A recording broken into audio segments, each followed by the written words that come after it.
Okay mga kababayan, Krisulo po at welcome back po ulit dito sa ating YouTube channel. Okay ito mga kababayan, mga kanalays, pag-usapan ho natin itong nangyaring rally. Ha? Rally nung 30 ho ng Nobyembre. Update ho tayo mga kababayan kasi bukod ho sa mga pinag-usapang mga nagrarally dyan, against Sara, against Pangulong Bongbong Marcos, nag-viral trending ho itong si Secretary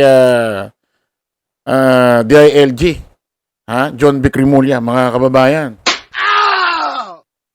O na kung saan ay marami hong nagalit, marami hong nayabangan, at pinagmumura ho itong si Secretary ng DILG, John B. Crimolia, nung ito ay nagmo-monitor habang nasa taas ho ng container van. At nakatanaw ho doon sa mga relihista. Ito hong mga relihista ay pinagsisigawan, pinagmumura. At kung ano-ano mga sinabi ho rito kaya Secretary John B. Crimolia na hindi ho natin malaman kung anong utak meron itong mga relihistang ito. Kasi yung mga nasa yung mga nasa People Power Monument, mga anti BP Inday Sara Duterte yan.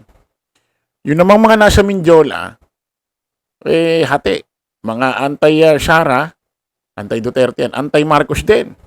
Halo-halo yung nasa Mindiola. Ngayon umakyat ho itong si Secretary John B. Crimolia sa container van. At nakatayo kasama ho ng mga polis at yung kamay ho ay ang tawag dito, parang nakapamewang na naka-close ho yung kamay diyan. Sa gitna ng dibdib at sa kilikili niya. Parang ganyan, nakita niyo ho sa larawan. Kasi alam niyo naman ho mga kababayan, ito si John B. Crimolia, kahit ho nung rally ho sa Luneta Park, yung may mga nanggulo, nandun din ho yan, hindi ho nagtatago. Okay nga itong ginagawa ni Secretary John B. Crimolia, hindi ho nagtatago. Kung saan may kaguluhang mga relihista, hindi ho nagtatago sa lungga at ang pinaharap niya lang yung mga tao niyang pulis. Kasi hawak niya ho ang PNP, kasi siya ho ang sekretary ng DILG.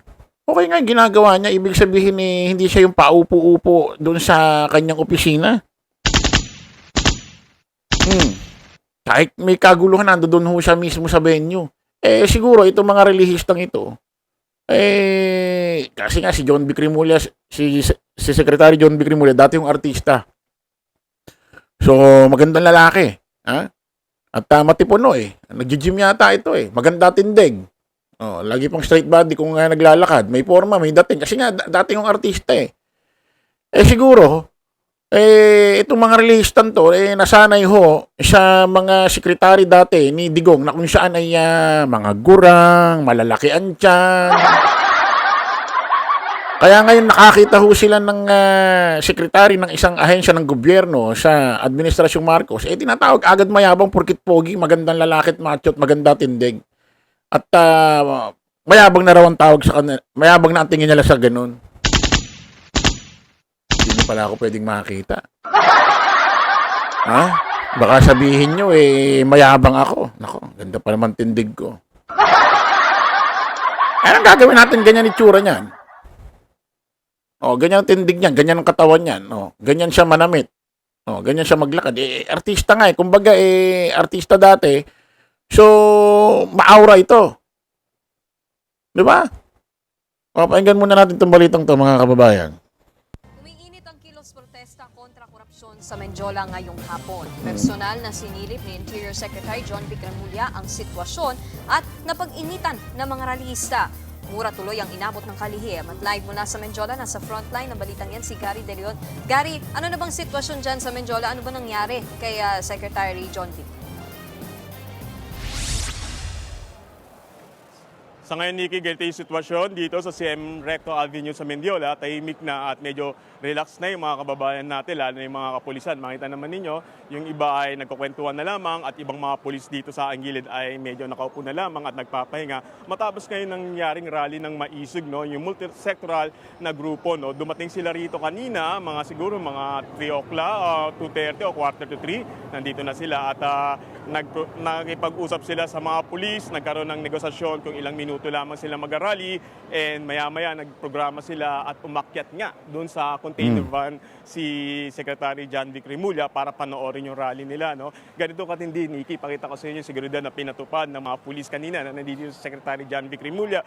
Meron nga mga barbed wire at meron din silang reserbang net, ano, kung sakaling may mambabato. Ayan, makita ninyo, parang net yan ng mga isda. No? At kung sakaling may mambabato, molotov, or kung ano man na maaaring makapinsala, makasakit sa mga pulis, kagaya na nangyari noong September 21 ay hindi na yun mangyayari dahil nga sa tindi na seguridad na pinatupad ng mga kapulisan. Hindi lamang sa mga kababayan natin na nandito sa Recto Avenue, kundi na rin sa mga pulis kasi noong nakaraang rally na sugatan din yung mga kasama natin pulis at naipit sila sa pagbabato ng mga tao. Ngayon medyo peaceful ngayon yung sitwasyon. At kanina nga habang nakatayo doon si Secretary Remulla ay tuloy yung programa pero marami nga yung mga kababayan natin, lalo na yung mga nag-rally na nagmumura sa ating DILG Secretary. No? Pero hindi nagpatinag si DILG Secretary John Vic Remulla at hinarap niya yung nag-rally at pinakinggan niya yung mga hinaing ng mga ito. No? At matapos nga yung rally at nag-alisan din kaagad yung grupo ay bumaba naman kaagad si Secretary at na-interview ko nga. Tinanong ko sa kanya, "Sir, minumura ka ng mga tao at kung ano-ano ang sinasabi tungkol sa iyo dahil nandiyan ka sa ibabaw ng container van."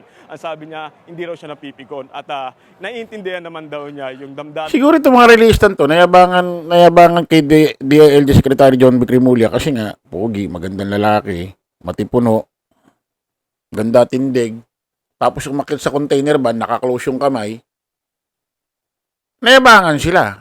Ang nasa ibabaw ng container van. Natural, at saka bago umakyat ho si John Vic Remulla dyan, mga kababayan sa container van, nandyan na ho yung mga kapulisan niya. May mga nauna dyan. So, pagtungtong niya, syempre, para kita kayong lahat. Kumbaga, pinag-aaralan niya yung sitwasyon. Diba? Hindi ko makuha yung point itong mga ito. Ha? Ganyan kayo, pag nakakita kayo ng mga magandang lalaking tulad ko, yabang na yabang kayo agad eh. Anong gagawin natin ganyan mukha nyo dahil ganyan mukha ng magulang nyo? Ewan ko ba sa inyo? Ha? Dami ng mga tao. Sanay kasi kayo sa mga... Nasanay kasi kayo sa mga sekretary ni Digong eh. Ha? Mga mukhang King Kong. Ha? Lalaki ng tiyan. Laki na nga ng tiyan. Laki pa ng likod. Tulad ni... kung si halimbawa si Harry Roque ang umakyat sa container van. Sigurado hindi nyo sasabihin mayabang Kasi ganun ang mukha eh. Di ba? Oh. Tao dahil bahagi lamang yun ng kanilang protesta at pagpapahayag ng kanilang mga damdamin. Kaya agad din umalis si Secretary pero magbabantay raw siya. At sinabi niya, peaceful yung nangyayaring rally rito ngayon sa Mendiola at hindi niya na inaasahan na magkaroon pa ng volume at malaking bilang ng mga taong pumunta ngayon. Halos maggagabi na at dumidilim na yung paligid. 5 rally yung sinasabing nangyari dito, no? At yung ika-4 nga, yung sa KMU yung sinasabing may pinakamalaking bilang pero hindi sila nakaabot sa gate ng Mendiola dahil makita naman ninyo yung mga barbed wire at yung mga container van na inilagay rito. Makita nyo, hanggang ngayon nakaharang to dito sa CM Recto Avenue bago nila malusutan yung pinakalinya, mga 100 meters pa yan bago sila makarating mismo sa gate ng Mendiola. Pero pagdating nila sa gate ng Mendiola, gaya na nangyari noong September 21, ay halos gibain nila yung barikada ng mga pulis. Pero ngayon, hindi na talaga mangyayari yan dahil bago nila yan malusutan, may mga bombero pa rin silang dadaanan at hindi na makakayanan kahit anong puwersa nila dahil sa dami ng mga pulis na talaga tinalaga para rito. Ready na yung mga kapulisan natin. Balikan ko lang kasi yung mga nakarang rally na nangyari dito sa Mendiola dahil nga sa korupsyon. Dati maraming mga pulis na nasaktan, maraming gamit nila ang nagkalat sa kalsada, pinulot at ginamit ng mga realista. Kaya naging aral na sa kanila yung nangyaring rally noon. Kaya natuto na sila. Ngayon, nandito pa rin si Secretary John Vic Remulla at magbabantay hanggang sa umabot ngayon alas 7 ng gabi hanggang alas 8 para malaman niya kung may mga release pang No, ayan ho, mga kababayan, ha? Kahit ito sinigawan, pinagmumura itong si DLG Secretary John B. Cremulya, hindi ho natinag, di ho umalis dyan si Secretary John B. Cremulya. Ayan yung trabaho, hindi nagpapadala sa emosyon. At saka, ba't iintindihin ni DILG Secretary John B. Cremulya mga feelings nyo? Di ba, no? Anong pakialam niya sa'yo? Anong pakialam ni John B. Cremulya sa mga nararamdaman nyo kahit pag mumurahin nyo yan? Di ba? Kasi kadalasan sa totoo lang, kahit mura-murahin ka dyan, hindi naman masakit. Bakit? Hindi mo naman makakilala yan. Ang masakit, yung murahin ka ng girlfriend mo, kaibigan mo, kapatid mo, kapamilya mo, yan, masakit yan kasi mga mahal mo yan, mga kaanak mo yan, kaya masasaktan ka. Ito kahit murahin ka ng mga murahin, paano ka masasaktan dyan? Di mo naman makakilala yan. Real talk. Di ba? Paano ka masasaktan dyan sa mga yan? Ha? Oh. Hindi mo nga alam saan lupalop galing yung mga yan. Hindi mo alam saan inarkila yung mga yan. Oh, meron pa nga isa mga kababayan. Eto, galit na galit si Manong. Galit na galit ho si Manong. Hindi ho natin malaman kung siguro ito hindi nakapagkape ito eh. Ha? Malamang ito hindi ho nakapagkape ito. Pakinggan nyo si Manong. Oh. Rimulya! Hoy! Rimulya, makinig ka sa akin! Makinig ka! Hindi nyo mag-aari ang Pilipinas! Ha? Huwag kayo maghari-harian dito! Rimulya! Hoy! Rimulya, makinig ka sa akin! Hindi nyo mag-aari ang Pilipinas! Ha? Huwag kayo maghari-harian dito! Rimulya! Mukhang malaki-laki ang ano nito. Oh, mga kababayan, galit na galit si Manong. Sabi niya, Rimulya, makinig ka sa akin. Akala mo dapat intindi. Hindi niya pag may-ari ng Pilipinas. Sinabi ba ni Secretary John B. Cremulya na siya ang may-ari ng Pilipinas? Nandyan lang yan. Para mag-monitor makita ang sitwasyon. Ngayon kung nayayabangan kayo sa galaw niya, sa tindig niya, problema nyo yun. Diba? Ngayon kung nayayabangan kayo kasi nasa tuktok siya ng container van, natural, para makita yung sitwasyon. Tsaka bago siya umakit, may mga pulis na doon. O, sinumahan niya lang yung mga kapulisan niya. Dapat nga yung salitang hindi nyo pag-may-ari ang Pilipinas, dapat nga sinasabi nyo yan sa Administrasyon Duterte. Dahil grabe ho dati, no? Talagang, ewan ko po, ba't sinasabi nila, tahimik daw, wala raw krimen sa panahong Duterte admin. Ha? Puro patayan nga. Isipin mo, yung mga anak daw, mga shape daw, pag lumabas ang anak mo, makakabalik. Ano makakabalik? Ang dami nga namatay sa war on drugs, extrajudicial killing. Puro kabataan.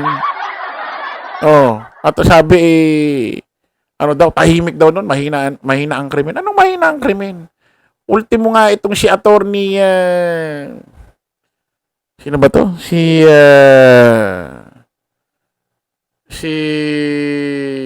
Itong abogado, yung kaibigan ni Gagang Baliw na Maharlika na walang love life. Oo, yung nagsabing sasampalin daw si Epilisa Marcos kaliwat kanan sa entablado kung kaharap niya lang. Oo, ilalagay na lang natin dito sa screen pag naalala ko. Oo, pag in-edit ko to. Yung mismong driver niya, ha? Pinatay ho. Tinorture tas pinatay ng mga aktibong pulis. 2019 yan. Ayan, si Atty. Glenn Chong. Yung driver niya. Tanong nyo kay Glenn Chong. 2019. Pinatay, tinorture yung kanyang boyfriend tuloy. Sorry, driver bodyguard. Sorry. Driver bodyguard. Pinatay, tinorture. Mga aktibong pulis. Sino PNP chief nun? 2019.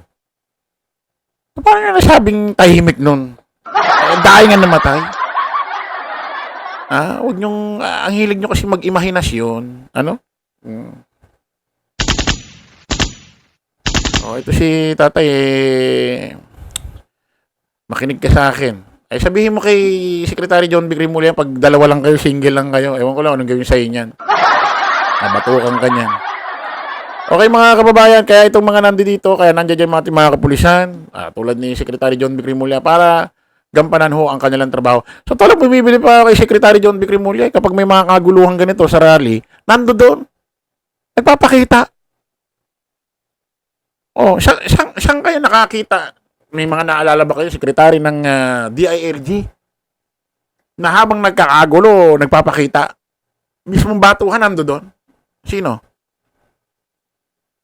Laki naalala, no? Okay mga kababayan, kita-kita ulit tayo sa panibagong vlog.